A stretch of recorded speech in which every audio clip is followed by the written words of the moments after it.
사울이 죽은 후에 다윗이 아말렉 사람을 쳐 죽이고 돌아와 다윗이 시글락에서 이틀을 머물더니 사흘째 되는 날에 한 사람이 사울의 진영에서 나왔는데 그의 옷은 찢어졌고 머리에는 흙이 있더라. 그가 다윗에게 나와 땅에 엎드려 절하매 다윗이 그에게 묻되 너는 어디서 왔느냐? 이스라엘 진영에서 도망하여 왔나이다. 일이 어떻게 되었느냐? 너는 내게 말하라. 군사가 전쟁 중에 도망하기도 하였고 무리 가운데 엎드려져 죽은 자도 많았고 사울과 그의 아들 요나단도 죽었나이다. 사울과 그의 아들 요나단이 죽은 줄을 내가 어떻게 아느냐? 내가 우연히 길보아 산에 올라가 보니 사울이 자기 창에 기대고 병거와 기병은 그를 급히 따르는데 사울이 뒤로 돌아 나를 보고 부르시기로 내가 대답하되 내가 여기 있나이다 한즉 내게 이르되 너는 누구냐 하시기로 내가 그에게 대답하되 나는 아말렉 사람이니이다 한즉 또 내게 이르시되 내 목숨이 아직 내게 완전히 있으므로 내가 고통 중에 있나니 청하건대 너는 내 곁에 서서 나를 죽이라 하시기로 그가 엎드려진 후에는 살 수 없는 줄을 내가 알고 그의 곁에 서서 죽이고 그의 머리에 있는 왕관과 팔에 있는 고리를 벗겨서 내 주께로 가져왔나이다. 이에 다윗이 자기 옷을 잡아 찢음에 함께 있는 모든 사람도 그리하고 사울과 그의 아들 요나단과 여호와의 백성과 이스라엘 족속이 칼의 죽음으로 말미암아 저녁 때까지 슬퍼하여 울며 금식하니라. 다윗이 그 소식을 전한 청년에게 묻되 너는 어디 사람이냐? 나는 아말렉 사람 곧 외국인의 아들이니이다. 내가 어찌하여 손을 들어 여호와의 기름 부음 받은 자 죽이기를 두려워하지 아니하였느냐? 다윗이 청년 중 한 사람을 불러 이르되 가까이 가서 그를 죽이라. 그가 치매 곧 죽으니라. 내 피가 내 머리로 돌아갈지어다. 내 입이 내게 대하여 증언하기를 내가 여호와의 기름 부음 받은 자를 죽였노라 함이니라.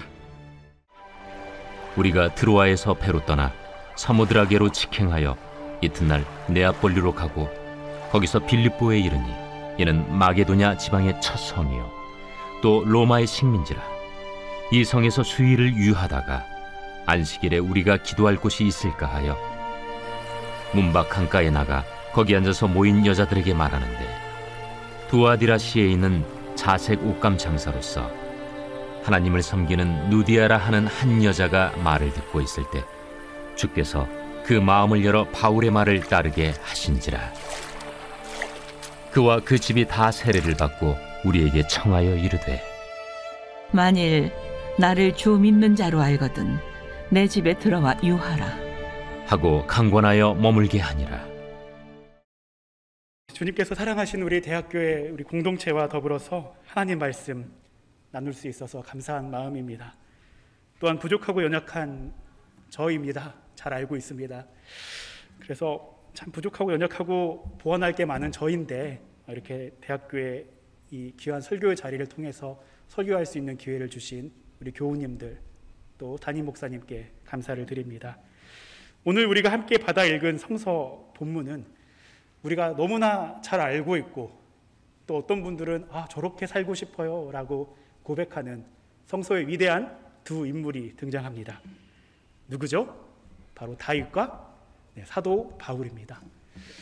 이 다윗이 없는 구약 성경 그리고 사도 바울이 없는 신약 성경을 우리가 생각을 할 수 있을까요? 저는 감히 상상조차 되지도 않는데요. 이 두 인물이 지니고 있는 그 존재감이 이 아우라가 굉장히 크기 때문에 오늘 예배 함께 하고 계신 우리 교우인들께서 본문을 읽으면서 오늘 전도사님이 그 다윗이나 사도 바울을 중심으로 설교하실 수도 있겠구나 라고 생각하실지도 모르겠습니다. 그런데 오늘 우리 공동체와 더불어서 나누고 싶은 이 말씀의 주연, 말씀의 주인공은요 다윗과 바울이 아닙니다. 오늘 본문에서 다윗과 바울을 만난 이 작은 사람들, 바로 두 명의 외국인인데요. 소망하기는 오늘 우리 나누는 말씀을 통하여서 이 성서 전체를 가로지르는 그 하나님의 말씀, 또한 우리가 나아가야 할 길을 마땅히 보여주시는 그 주님의 은총을 함께 나누고 깨달으며 삶으로 결단할 수 있기를 주님의 이름으로 소망합니다. 오늘 우리가 받아 읽은 구약의 말씀은요, 자기 자신을 아말렉 사람, 곧 외국인의 아들입니다 라고 소개하는 한 청년이 등장합니다. 외국인의 아들이니까 이 청년 역시 외국인인 셈이지요. 이스라엘 진영에서 가까스로 이 목숨을 부지하면서 아주 이 영락없는 패전병의 모습으로 이 다윗 앞에 나타난 청년은 이 다윗에게 엎드려 절을 합니다. 그리고 슬픈 기색과 더불어서 전쟁터 소식을 전해주고 있지요. 슬픈 기색, 이 누추한 몰골이 이미 말해주고 있듯이 외국인 청년이 전한 첫 소식은요, 이 블레셋과의 전쟁에서 이스라엘이 대패했다라는 소식이었습니다. 이 하나님께서 택한 백성, 그리고 자신과 한 핏줄을 가지고 있는 그 이스라엘 백성의 패전 앞에서 다윗이 얼마나 놀랐겠습니까? 그러나 연이어 이어지는 충격적인 소식 앞에서 다윗은 자신의 귀를 의심할 수밖에 없었을 것입니다. 어떤 소식 때문이었죠? 그것은 바로 이스라엘이 패전한 것도 모자라서 이스라엘의 왕 사울과 그의 아들 요나단이 전사했다라는 소식 때문이었습니다. 하나님께서 선택한 백성인 이스라엘의 패전, 그리고 하나님께서 세우신 왕 사울과 그 혈통을 이어갈 요나단의 전사 소식은 곧 하나님의 패배, 하나님 없음, 하나님 죽음과도 같은 의미였기 때문이지요. 어안이 벙벙해진 이 다윗이 이제는 좀 다급한 목소리로 자초지종을 묻습니다. 그러자 청년은요, 오늘 본문 6절에서 10절까지의 내용과 같이 이스라엘의 왕 사울의 최후, 사울의 죽음을 아주 상세하게 묘사하고 있습니다. 그 묘사를 짧게 요약하면 이렇습니다. 길보아 산에서 사울이 전투 중에 치명상을 입었습니다. 때마침 그 근처를 지나가던, 어쩌면 도망가고 있을 수도 있겠죠, 도망가던 이 청년에게 자신의 마지막을 부탁합니다. 즉 자신을 죽여달라고 부탁을 하고 있는 것이죠. 그런데 이 청년이 언뜻 보기에도 이 사울 왕이 살아날 것 같지가 않은 겁니다. 그래서 그 부탁을 들어주고 사울의 마지막, 사울의 목숨을 거두어 주었죠. 어디 그뿐입니까? 사울이 착용하고 있던 왕관, 그리고 팔찌까지 빼서 다윗에게 가져왔다라고 이야기를 하고 있습니다. 누가 봐도 사울의 것이 틀림없는 이 왕관과 팔찌를 보면서 다윗과 다윗을 따르던 많은 사람들이 크나큰 슬픔에 빠집니다. 그리고 그 슬픔이 얼마나 크고 깊었으면 다윗은 옷을 찢고 저녁 때까지 울며 금식했다라고 성서는 증언하고 있습니다. 그렇게 얼마나 시간이 흘러갔을까요? 갑작스러운 반전이 찾아옵니다. 그 반전의 시작은 다윗이요, 이 외국인 청년에게 어디 사람이냐라고 묻는 물음에서부터 시작이 되는데요. 분명 아까도 조금 전에도 이 청년은 자신의 출신이 아말렉이라고 소개를 했는데도 말이죠. 그 청년은 다윗에게 다시 자신이 아말렉 사람, 즉 외국인의 아들이라고 대답을 합니다. 그러자 조금 전까지 절망과 슬픔으로 가득해 보이던 이 다윗의 얼굴에요, 분노가 일렁이기 시작합니다. 그리고는 어디 감히 겁도 없이 손을 들어서 주님께서 기름 부은 분 살해하였느냐 라고 말하면서 날벼락 같은 호통을 치지요. 그리고 오늘 본문의 마지막 절인 15절, 16절에서와 같이 이 호통의 끝은 젊은 청년의 죽음으로 이어지고 있는 것을 우리가 함께 보고 있습니다. 사실 오늘 본문만 놓고 보면 이 외국인 청년의 죽음이 쉽게 이해가 되지 않습니다. 아말렉 출신의 이 젊은 청년은 도대체 뭘 그리도 대단히 중대한 잘못을 했기에 이 날벼락 같은 황당한 죽음을 맞이한 것일까요? 우리는 함께 궁금해하고 물어볼 필요가 있습니다. 나아가서 이 청년의 죽음을 이해하고 그것으로부터 성서를 통해 우리 가운데 말씀하시는 그 하나님의 메시지를 발견할 필요가 있습니다. 그래서 오늘 여러분들과 좀 몇 가지 실마리들을 좀 함께 찾아보기를 소망하는데요. 첫 번째로요, 오늘 본문에서 이 3번이나 등장하는 이 청년의 출신지 뭐였죠? 아말렉. 이 아말렉에 대해서 우리는 함께 좀 음미해 볼 필요가 있습니다. 이 아말렉 족속의 등장은요, 구약 성서의 첫 번째 책인 창세기 14장에서 이 아브라함이 조카 롯을 구하는 장면에서 처음 등장합니다. 그리고 출애굽기 17장에서 이스라엘과 아말렉의 전투 때 또 아말렉이 이제 등장하기 시작하는데요. 우리가 좀 주목할 것은 이 전투에서 이스라엘이 승리한 이후에 하나님께서 이렇게 말씀하십니다. 내가 아말렉을 이 세상에서 완전히 없애서 아무도 아말렉을 기억하지 못하게 하겠다. 실로 놀라운 진노지요. 놀라운 분노입니다. 왜 하나님께서는 이토록 아말렉 족속에 대한 분노의 마음, 또 미움을 강렬하게 드러내고 계시는 것일까요? 그 이유가요, 바로 신명기 25장 17절, 18절에 잘 나타나 있습니다. 제가 한번 읽어드리겠습니다. 너희가 이집트에서 나오던 길에 아말렉 사람이 너희에게 한 일을 기억하여라. 아말렉 사람들이 뭔가를 했나 봅니다. 무슨 일을 했으니 기억하라고 하는 거겠죠. 그들은 너희가 피곤하고 지쳤을 때에 길에서 너희를 만나 너희 뒤에 처진 사람들을 모조리 쳐 죽였다. 그들은 하나님을 두려워할 줄 모르는 자들이다. 라고 하나님께서 말씀하고 계십니다. 한번 생각해 보시기를 바랍니다. 이 출애굽 광야길에서 맨 뒤에 처진 사람들은 과연 누구였을까요? 추측일 수 있겠지만 어린이, 노인, 임산부, 다치고 병든 사람들이 아마 그 대열에서 처진 사람들이었을 것입니다. 하나님께서는 이렇게 약하고 소외된 이들을 주목하시고 그들을 특별하게 여기셨습니다. 그리고 이 특별함은 우리가 잘 알고 있는 창출 레민신이라고 하잖아요. 창세기, 출애굽기, 레위기, 신명기, 민수기. 여러 가지 하나님의 계약과 명령과 법전에서 잘 나타나고 있습니다. 그런데 이렇게 약한 사람들을 아말렉 사람들이 핍박하고 죽였기 때문에 하나님의 진노를 사게 된 것이라는 것이지요. 이처럼 하나님께서는 연약한 이웃들을 보살피는 대신 괴롭히고 핍박했던 이 아말렉 족속을 하나님을 두려워할 줄 모르는 자들이라고 말씀하고 계십니다.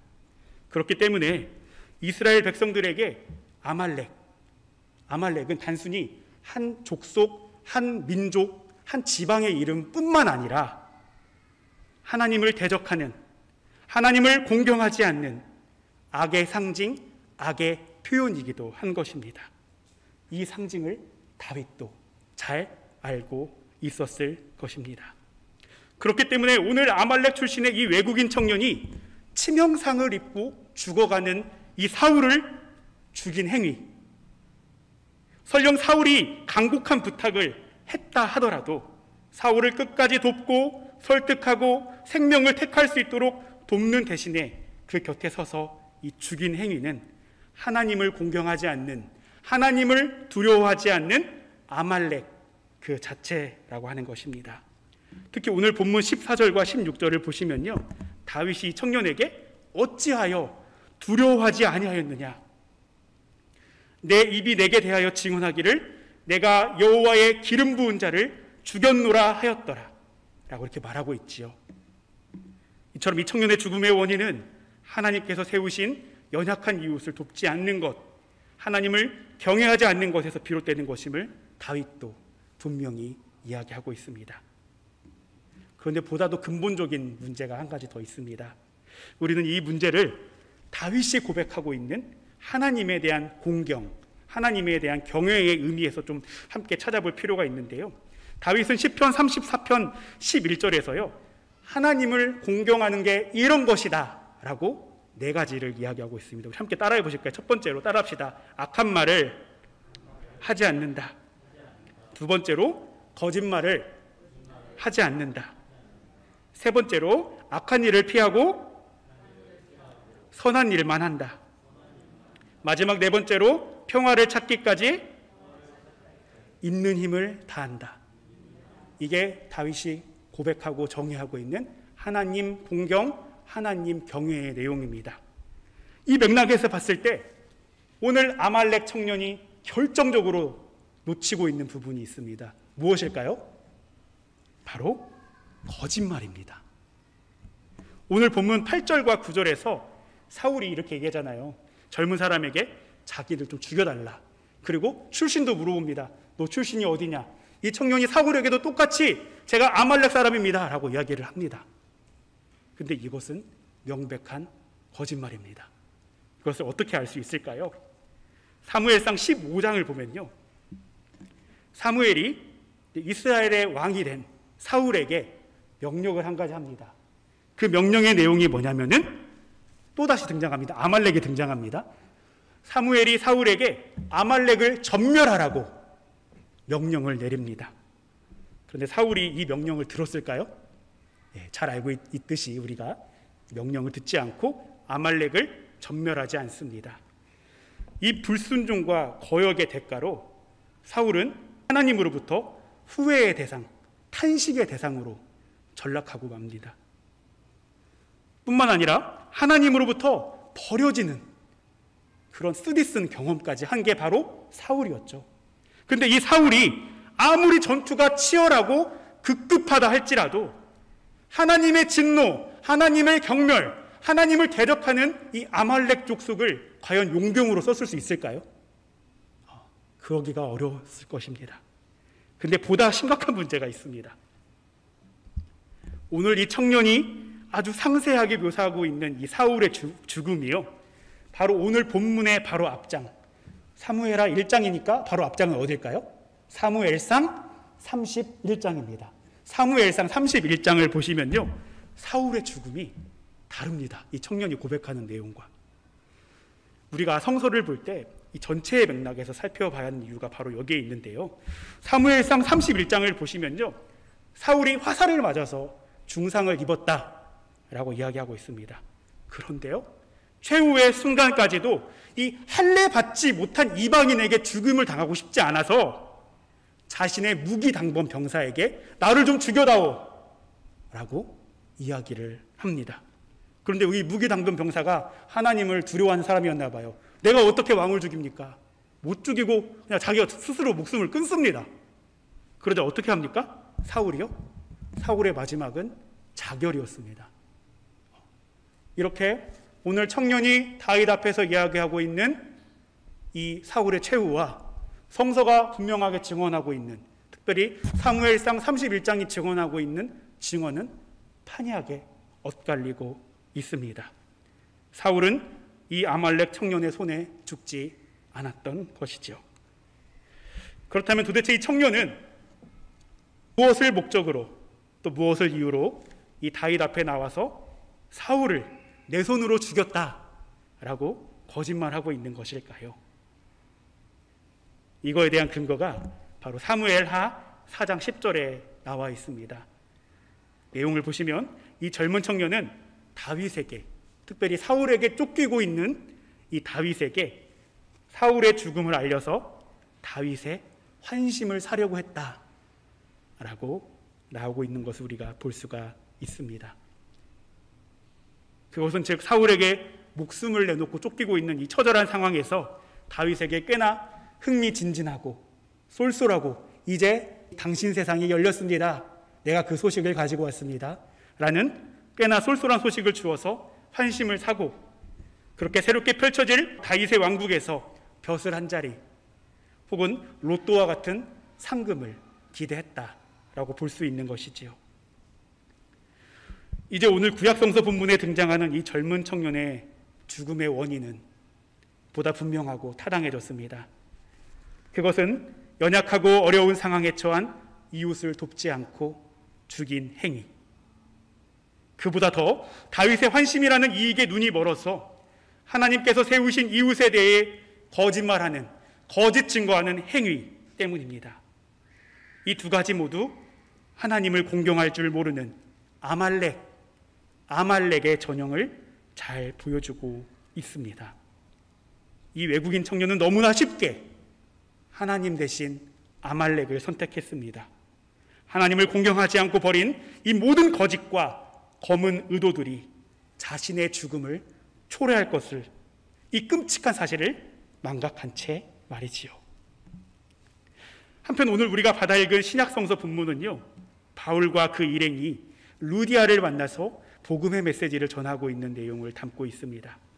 오늘 신약 본문, 우리가 읽은 본문 바로 앞부분을 보시면 애초에 바울이 가고자 했던 전도 여행지, 선교지는 아시아였습니다. 하지만 성령께서 이것을 막으셨고 그 대안인 비두니아로의 전도 여행도 예수의 영이 막았다라고 성서가 이야기하고 있습니다.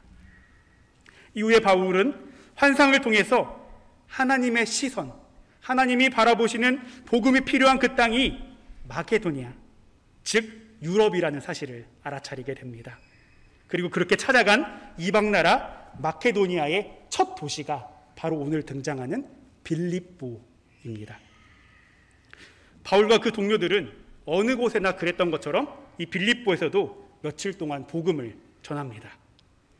어김없이 안식일은 찾아왔고 바울과 그 일행들은 이제 성문 밖 강가를 배회하면서 유대 사람들이 기도하고 있을 만한 처소들을 찾아다니고 있지요.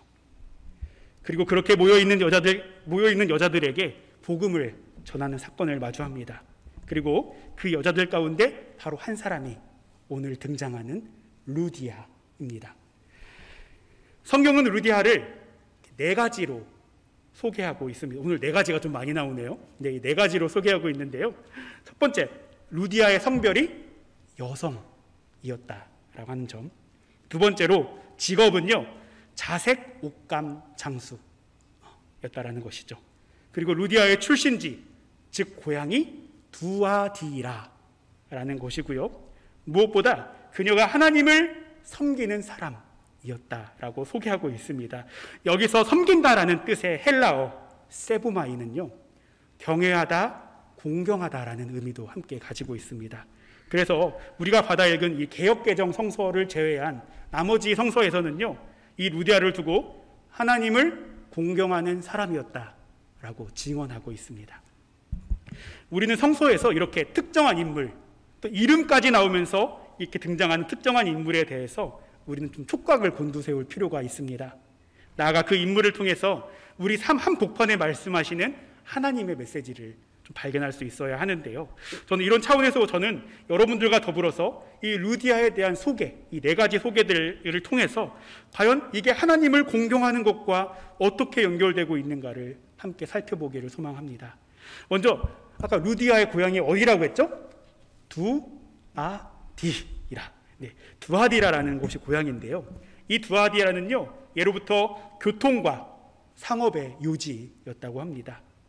그리고 자색 염료 기술과 직조의 기술이 발달한 곳이라고 하는 것이지요.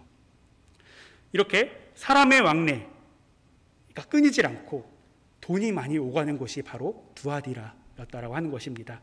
이런 상업도시의 배후에는요, 어김없이 등장하는 게 있습니다. 무엇이죠? 바로 우상숭배입니다. 아니나 다를까요? 당시 두아디라는 소위 오늘날의 협동조합과 같은 이 상인들의 조합들이 되게 많이 있었다고 합니다. 흔히 길드라고 이야기들을 하죠. 네. 이런 길드가 흥행했고, 중요한 것은 이 조합 단위별로 우상을 숭배하고 제사를 드리는 일들이 굉장히 중요하고 일상의 다반사였다라고 하는 것이지요. 그래서 이 길드와 우상 숭배를 통해서 상인들 간의 멤버십을 확인하고 더 많은 부를 축적하고 정보를 교환하는 매우 중요한 매개체가 바로 우상 숭배였다라고 하는 것입니다. 루디아 역시 어려서부터 이러한 상인 조합들과 우상 숭배가 만연한 환경에서 성장했을 것입니다. 나아가서 가족을 먹여 살리고 성공적인 삶과 출세를 위해서는 루디아 역시 이 상인조합에 가입하고 우상숭배를 드리는 것이 어쩌면 필수적인 것이었을지도 모르겠습니다. 이런 맥락에서 이 두아디라 출신인 루디아가 하나님을 공경하는 사람이었다라고 묘사하고 있는 이 성서의 증언은 그 시사하는 바가 굉장히 중요합니다. 비록 그녀가 어떤 경로와 방법으로 하나님을 알고 믿게 되었는지는 우리가 알 수는 없지만 하나님을 섬기는 사람, 하나님을 공경하는 사람이었다는 이 성서의 증언은요, 그녀가 하나님의 법을 알고 지키는 사람, 즉 하나님을 사랑하고 하나님의 계명을 지키는 사람이었다는 부분들을 시사하고 있습니다.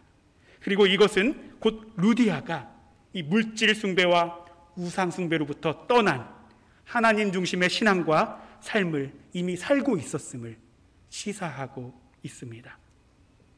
여기서 물질과 우상에서 떠나 하나님을 공경한다는 것은요, 루디아에게는 생존과 직결되는 문제였을지도 모릅니다. 특히 당시 남성 우월주의가 팽배했던 그 시대상 아래서 사회적 약자 그리고 사회에서 배제되는 대상으로 여겨졌던 이 루디아가 너나 할 것 없이 한데 모여서 멤버십을 확인하고 정보를 교환하고 우상을 숭배하는 것에서부터 떠났다는 것은, 즉 하나님을 공경하고 하나님을 선택했다는 것은 다른 의미에서 보면요, 이 상인들 길드나 모임으로부터 배척받고 차별받고 소외되었을 수 있었다는 가능성까지도 우리가 함께 볼 수가 있습니다. 그럼에도 불구하고 루디아는 하느님을 선택했습니다. 그리고 그 하나님께서는 사도 바울을 통하여 루디아를 찾아가고 계십니다. 성령께서 바울 일행의 전도 여행을 아시아에서 마케도니아로 인도하신 것, 그리고 루디아가 하필 이 안식일에 사도 바울 일행을 만난 것, 이것은 결코 우연의 일치가 아닙니다. 하나님께서 하나님을 공경하는 사람 루디아를 찾으신 것입니다. 그리고 그 하나님께서 이렇게 준비된 루디아의 마음을 여셔서 복음의 귀를 기울이도록 인도하십니다. 자신뿐만 아니라 집안 전체가 구원을 받는 은혜를 허락하십니다. 그리고 루디아를 이 마케도니아 지방에 뿌린 복음의 첫 번째 씨앗으로, 이방인 전도의 첫 번째 씨앗으로 하나님께서 세워주십니다. 그리고 이 첫 번째 성도로 성서에 이름을 남기게 되는 영광 또한 하나님께서 허락하고 계시지요. 무엇보다 중요한 것은요, 이 하나님을 공경하는 마음으로 자신의 집을 개방하고 바울 일행을 초대한 이 루디아의 이웃사랑 실천 덕분에 빌립보 교회가 세워지게 됩니다. 그리고 이 빌립보 교회가요, 오늘날 유럽에 있는 교회들의 초석, 시금석이 되고 있다라는 부분들 아마 우리 교우님들도 잘 알고 계실 것입니다.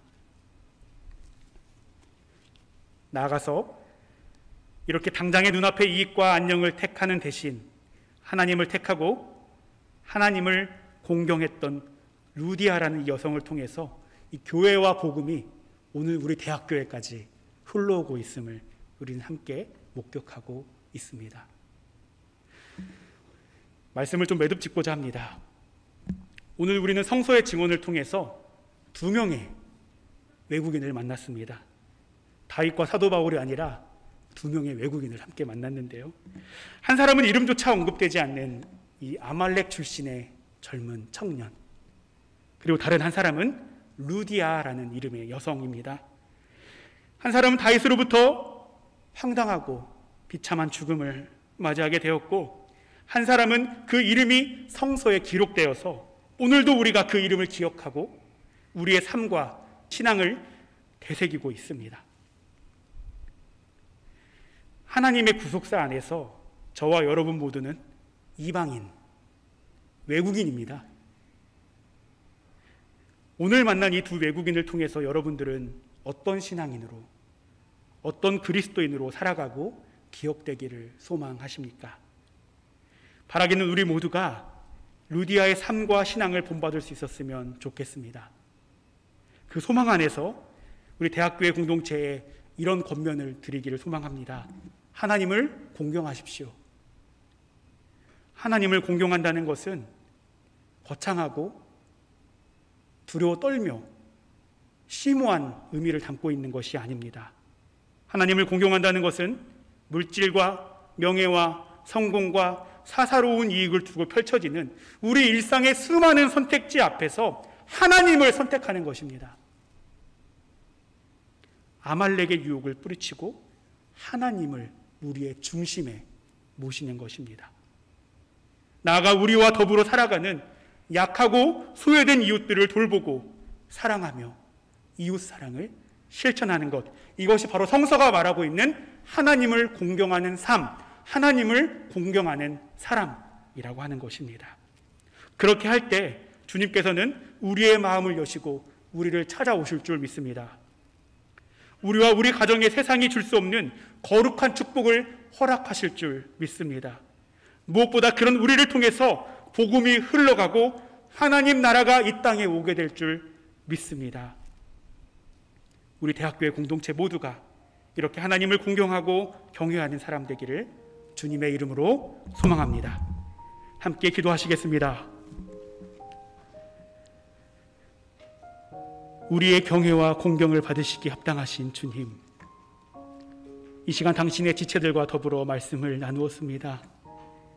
연약한 종이 선포한 말씀입니다. 주님께서 선별하시고 각 사람의 마음 가운데 선한 말씀의 씨앗들로 심겨질 수 있도록 은총 내려 주시옵소서. 우리 대학교의 공동체가 하나님을 공경하는 공동체 되게 인도하여 주옵소서. 연약한 이웃을 돌보고 사랑하며 모든 순간에 하나님을 선택하고 중심에 모시는 복되고 아름다운 공동체 될 수 있도록 은총 내려 주시옵소서.